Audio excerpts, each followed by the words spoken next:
সালাম আসসালামু আলাইকুম আমার প্রিয় ছাত্রছাত্রী। আমি তোমাদের আজ নতুন একটা বিষয়ের উপরে ক্লাস নিতে যাচ্ছি। বিষয়টি কানেক্টরস। কানেক্টরস খুবই গুরুত্বপূর্ণ একটা টপিকস তোমাদের জন্য। কানেক্টরস পরীক্ষা আসবেই, এটা নিশ্চিত একেবারে। তো সে কারণে তোমাকে কানেক্টরস এর উপর দক্ষতা অর্জন করতে হবে। আর এর জন্য কয়েকটা ধাপ আছে, যেমন হচ্ছে কিছু নিয়ম কানুন আছে। আর যে টেক্সটটা দেয়া থাকবে ওই টেক্সটটা বাংলা পড়তে পারার একটা ব্যাপার থাকে।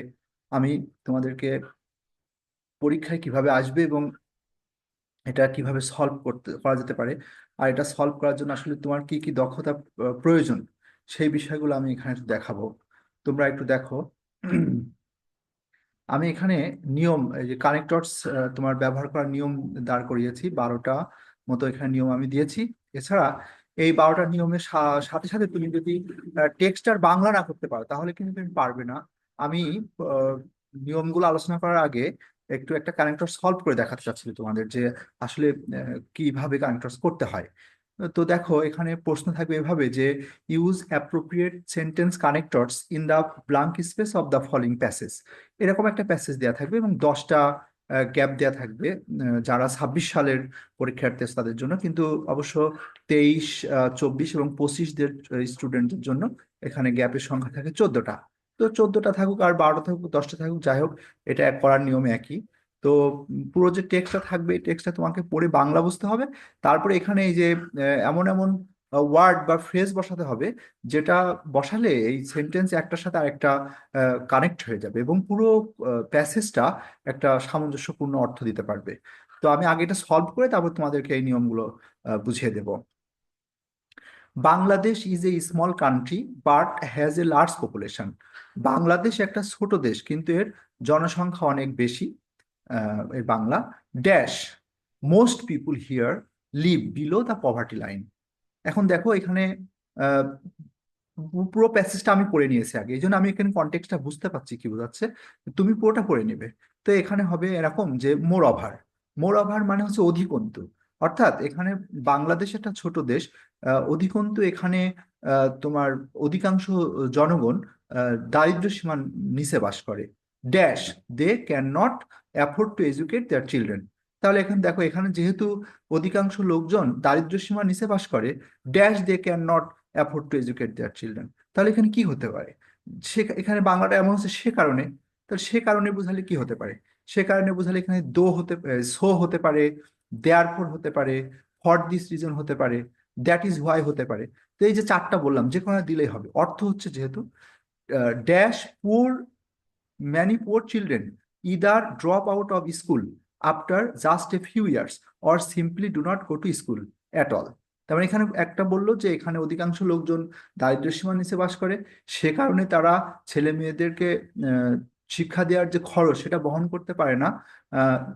বিসাইডস মানে এছাড়াও ম্যানি পুয়ার চিলড্রেন অনেক গরিব ছাত্রছাত্রী either drop out of school তারা স্কুল থেকে ঝরে যায় after just a few years কয়েক বছরের মধ্যে, or simply do not go to school at all অথবা আদৌ স্কুলে যায় না। তুমি এখানে বলতে পারো স্যার এখানে ইদার বিসাইডস কেন হলো?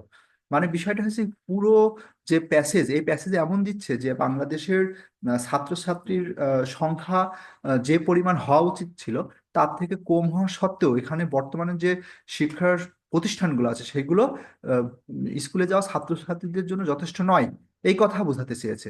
আমি যেহেতু পুরো প্যাসেজটা একবার পড়ে নিয়েছি, এ কারণে আমি ব্যাপারটা বুঝতে পারছি, কিন্তু তোমরা যখন এটা সলভ করবে পুরো প্যাসেজটা একবার পড়ে নেবে। তাহলে আমরা বুঝলাম এছাড়াও অনেক ছাত্রছাত্রী আছে তারা কয়েক বছর স্কুলে যাওয়ার পরেই ঝরে যায় অথবা আদৌ স্কুলে যায় না। এইবারটা মূল জায়গায় চলে আসলো। Dash this situation we have far too many students to educate compare to the number of institutions available. এইবার দেখো, আমরা এতক্ষণ ধরে এ বি এবং সিতে যে কথাগুলো বলেছি সেই সিচুয়েশন থাকা সত্ত্বেও আমাদের we have far too many students to educate compare to the number of institutions available. তাহলে সত্ত্বেও ইংরেজি কি? ডেসপাইট। তাহলে এখানে হতে পারে ডেসপাইট অথবা ইনস্পাইট অফ। তার মানে এই অবস্থা থাকা সত্ত্বেও আমাদের শিক্ষা প্রতিষ্ঠানের তুলনায় ছাত্রছাত্রীর সংখ্যা অনেক বেশি। Dash Bangladesh needs more schools colleges and universities to to provide for the increasing number of institutions. তাহলে এখানে কি হবে? সুতরাং দেখো আমি বললাম যে আমাদের এরকম অবস্থা থাকা সত্ত্বেও ছাত্রছাত্রীর সংখ্যা প্রতি শিক্ষা প্রতিষ্ঠানের তুলনায় অনেক কম, অনেক বেশি, অর্থাৎ শিক্ষা প্রতিষ্ঠান কম। তাহলে কি? তাহলে সে কারণে সুতরাং তাহলে আমি এখানে বলতে পারি সো বা দেয়ার ফোর বা for this reason that is why Bangladesh needs more schools college and university to provide for the increasing number of students dash financial and resource constraints the government can not fund the requisite number of educational institution. এই যে তাহলে এখানে হবে but, এখানে but হবে। তার মানে কেন বাট হলো? বাট হয় হচ্ছে বিপরীত ধারণা দিতে। যেমন এখানে বলছে আমাদের স্কুল শিক্ষা প্রতিষ্ঠান দরকার, কিন্তু অর্থনৈতিক এবং সম্পদের ঘাটতির কারণে সরকার প্রয়োজনীয় সংখ্যক শিক্ষা প্রতিষ্ঠান নির্মাণ করার জন্য ফান্ড দিতে পারে না। Dash every educational institution is overcrowded. এর ফলে কি হচ্ছে? এই যে যেহেতু আমাদের যে পরিমাণ শিক্ষা প্রতিষ্ঠান লাগবে সেই পরিমাণ শিক্ষা প্রতিষ্ঠান নেই, ফলে প্রত্যেকটা শিক্ষা প্রতিষ্ঠান হয়ে যাচ্ছে ওভারক্রাউডেড। তাহলে এখানে হবে অ্যাজ এ রেজাল্ট অথবা কনসিকুয়েন্টলি, এরকম। Dash class size is unusually large. এবার দেখো এখানে আমি বলছি ওভার ক্রাউডেড হয়ে যাচ্ছে, এটা একটা নেগেটিভ সাইড। আবার বলতে পারি class size is unusually large, তাহলে আমরা বলতে পারি বিসাইডস বা মোর ওভার বা অলসো। তার মানে যে পরিমাণ একেতে হচ্ছে ভিড় থাকছে, তারপরে ক্লাস সাইজটা হচ্ছে যে পরিমাণ বড় হওয়ার কথা তার থেকে অনেক বড়। Dash facilities in these institutions are poor, students do not get a standard education। দেখো এখানে কারণ বোঝাইছে যে ছাত্রছাত্রীরা আদর্শ বা মানসম্পন্ন শিক্ষা পায় না। তার কারণ কি? কারণ হচ্ছে এখানে এই সকল শিক্ষা প্রতিষ্ঠানের সুযোগ সুবিধা কম। তাহলে এখানে হবে অ্যাজ, তাহলে কারণ বোঝালে অ্যাজ বা দেয়ার ফর বসে, এই অ্যাজ বা সিন্স বসে, অ্যাজ বা সিন্স বা বিকজ, এরকম। তো এখানে সবচেয়ে ভালো হবে as. Dash many educational institutions in Bangladesh are troubled with political and violence। তার মানে এখানে কয়েকটা সমস্যার কথা বলছে যে বাংলাদেশে যেহেতু শিক্ষা প্রতিষ্ঠান সুযোগ সুবিধা কম, ছাত্রছাত্রীরা ভালো আহ, শিক্ষা পায় না। এর ছাড়াও মানে এই একটা সমস্যা। এই সমস্যা ছাড়াও আরো সমস্যা হচ্ছে many educational institutions in Bangladesh are troubled with politics and violence। তাহলে এখানে তুমি বলতে পারো বিসাইডস বা মোরওভার, অর্থাৎ একই রকম জিনিস যখন পরপর বলে তখন এগুলো বসে। তাহলে অলসো এভাবে দেওয়া যেতে পারে। Sometimes institutions are close down to avoid clashes between rival groups of students. ছাত্রছাত্রীদের যে বিপরীত গ্রুপ আছে এদের মধ্যে সংঘর্ষ এড়ানোর জন্য মাঝে মাঝে শিক্ষা প্রতিষ্ঠানগুলো বন্ধ করে দেওয়া হয়। প্রিয় ছাত্রছাত্রী, এই যে ধরো আমি একটা কোশ্চেন সলভ করলাম, বা এরকম অনেক কোশ্চেন আসবে, পড়তে হবে, পরীক্ষায় যে কোনো একটা আসতে পারে। তো এই যে প্রশ্নগুলো সলভ করার জন্য তোমার যে দক্ষতা লাগবে সেই দক্ষতাগুলোর মতো প্রথম দক্ষতা আমি মনে করি যে পড়তে পারতে হবে। তোমাকে পড়তে পারতে হবে, পড়ে বাংলা করতে পারতে হবে, কনটেক্সটটা বোঝার চেষ্টা করতে হবে। আর সাধারণত কানেক্টরস হিসেবে এই যে আমি এখানে যেগুলো দিয়েছি এগুলো বেশি ব্যবহৃত হয়, এর বাইরেও আছে। তো আমরা প্রথমে আজকে এটা নিয়ে আলোচনা করি, এরপরে আরো হচ্ছে তোমাদের উদাহরণ দিয়ে, অর্থাৎ ওরকম প্যাসেজ নিয়ে সে উদাহরণ দিয়ে দিয়ে আমি তোমাদেরকে বোঝানোর চেষ্টা করব। আমার সাথে থাকো। আজকে দেখো নিয়ম আমি বলছি, ভালো করে দেখবে। একই ধরনের অতিরিক্ত তথ্য যোগ করতে, তার মানে আমি যখন প্যাসেজে দুটো ওয়ার্ডের দুটো ফাঁকা জায়গার মধ্যে, মানে একটা ফাঁকা জায়গার মধ্যে দুই পাশের যে সেন্টেন্স থাকবে বা ক্লজ থাকবে বা ফ্রেজ থাকবে সেগুলো যদি একই রকম তথ্য দেয়, তাহলে আমরা also, in addition, further more, more over, besides, as well as, and again এগুলো ব্যবহার করবো। আর যখন আমরা হচ্ছে তুলনা করছি, তার মানে যে মাঝখানে গ্যাপ আছে, ওই গ্যাপের দুই সাইডে যে অংশ আছে সেই অংশ এক অপরের সাথে তুলনা করছে। আর তোমরা জানো সাদৃশ্যমূলক তুলনা, যেটাকে আমরা কম্পেয়ার বলি, এরকম বোঝালে like wise, similarly, in the same way ব্যবহৃত হবে।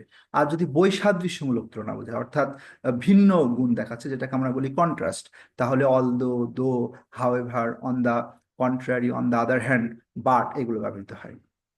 আর ধরো আমি আগের লাইনে একটা কথা বলেছি, তার প্রেক্ষাপটে পরের লাইনে আর একটা কথা বলছে, এবং ওই পরের লাইনের শুরুতে গ্যাপ আছে। সেক্ষেত্রে এরকম যে for example, such as, for instance, like, namely, এগুলো বসে। কারণ কিছুক্ষণ আগে আমরা যেখানে করলাম সেখানে এরকম ছিল যে ধরো আমার যেখানে গ্যাপ আছে, গ্যাপের পরে যে বাক্যটা আছে ওই বাক্যটাতে ফল বোঝাচ্ছে, আগের লাইনে সেই ফলের কারণ বোঝাচ্ছে। এরকম যখন কারণ বোঝায় তখন তোমার কানেক্টর হিসেবে বিকজ, সিন্স, অ্যাজ, এগুলো ব্যবহৃত হয়। আর হচ্ছে কারণে যদি বোঝায় তখন due to, because of, owing to, এগুলো বসে। বেসিক্যালি বিকজ, সিন্স, অ্যাজ আর due to, because of, owing to এর মধ্যে পার্থক্য হচ্ছে এরকম যে যদি এগুলো যেখানে বসবে তারপরে যদি ক্লজ থাকে তাহলে বিকজ, সিন্স, অ্যাজ বসে। আর যদি ফ্রেজ থাকে তাহলে due to, because of, owing to বসে। এবার এর উল্টো, এটার উল্টো, ধরো আগে কারণ দেওয়া রয়েছে, একটা কাজ করেছে, পরে হচ্ছে ফল দেওয়া রয়েছে, আর সেই ফল বাক্যের আগে গ্যাপ আছে, তখন হচ্ছে তোমার consequently, as a result, therefore, বা সো ফর দিস সিজন, এগুলো ব্যবহৃত হয়। তারপর দেখো ধারাবাহিকতা বা ক্রম, যেমন ধরো কোনো একটা জিনিসের ভালো দিক বা মন্দ দিক বা কর্মের ফলাফল পর্যায়ক্রমে আছে, সেক্ষেত্রে আমরা যে ওই বাক্য প্যাসেজটাকে পড়ে নেব, নিয়ে দেখবো যে কতগুলো সেই ক্রম, মানে একই রকম তথ্য দেওয়া আছে, সেই তথ্যের লাস্ট যে তথ্য সেখানে ফাইনালি শব্দটা বসবে। আর তার আগে তুমি firstly, secondly, thirdly, dot dot dot dot, মানে যতগুলো তোমার কারণ থাকবে, ধরো এক জায়গায় 6টা কারণ দেওয়া আছে এরকম, বা 6টা বিষয় ক্রম দেওয়া আছে, সেক্ষেত্রে লাস্টে যেটা 6 নম্বর সেখানে ফাইনালি হবে, তার আগে ফার্স্টলি, সেকেন্ডলি, থার্ডলি, ফোর্থলি, ফিফথলি এরকম বসবে। কেউ যদি মনে করে যে না, আমি ক্রম বোঝাতে ফার্স্টলি, সেকেন্ডলি, থার্ডলি ব্যবহার করব না, না করে তাহলে আমি এইগুলো ব্যবহার করতে পারি, যে মোর over, besides, also, again, further more, at the same time, etcetera, এইগুলো ব্যবহার করা যায় এর বিকল্প হিসেবে। আমি মনে করি যে এখানে একটা বিশাল কৌশল আছে।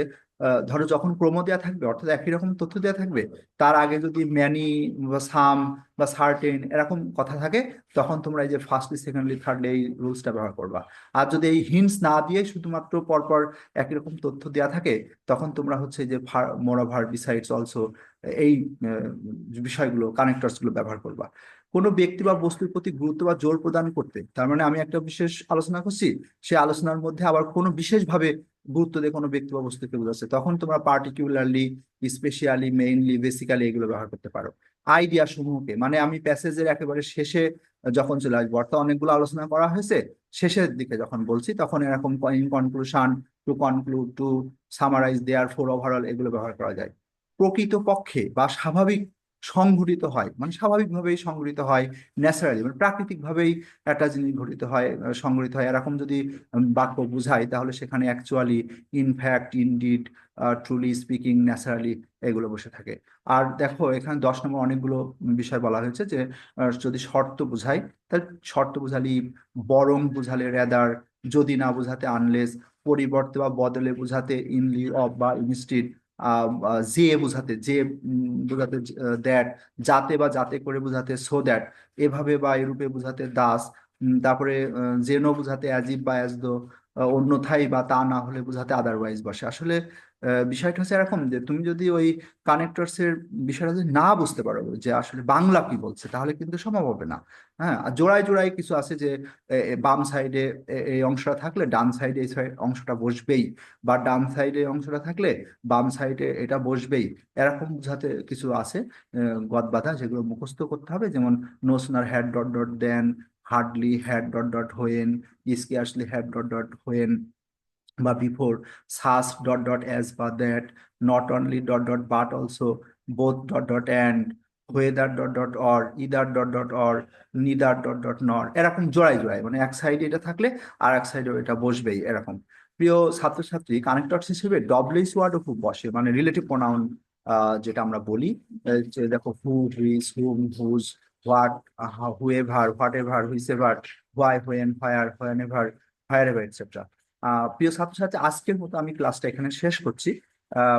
তোমাদের এখানে যে আমি প্রথমে যে উদাহরণটা দিয়েছি, ওইটা ভালো করে দেখবে, আর এই যে নিয়মগুলো দেখালাম এগুলো একটু ভালো করে শুনবে।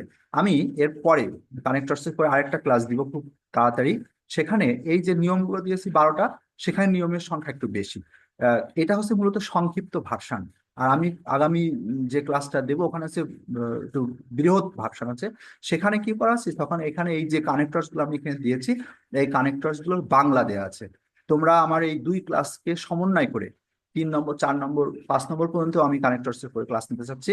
যদি আমার সাথে থাকো, তাহলে তোমরা আশা করি যে খুবই ভালো করতে পারবে, আর তোমরা উপকার পাবে, এটা আমার বিশ্বাস। তো আমি আজকে ক্লাসটা এখানে শেষ করছি। আশা আশা করি তোমরা ক্লাসটা মনোযোগ দিয়ে দেখবে, আর নিজেকে সেভাবে প্রস্তুত করবে, তাহলে আল্লাহর রহমতে তোমরা কানেক্টরসটা ইজিলি বুঝতে পারবে। টিল দেন, আল্লাহ হাফেজ, আসসালামু আলাইকুম।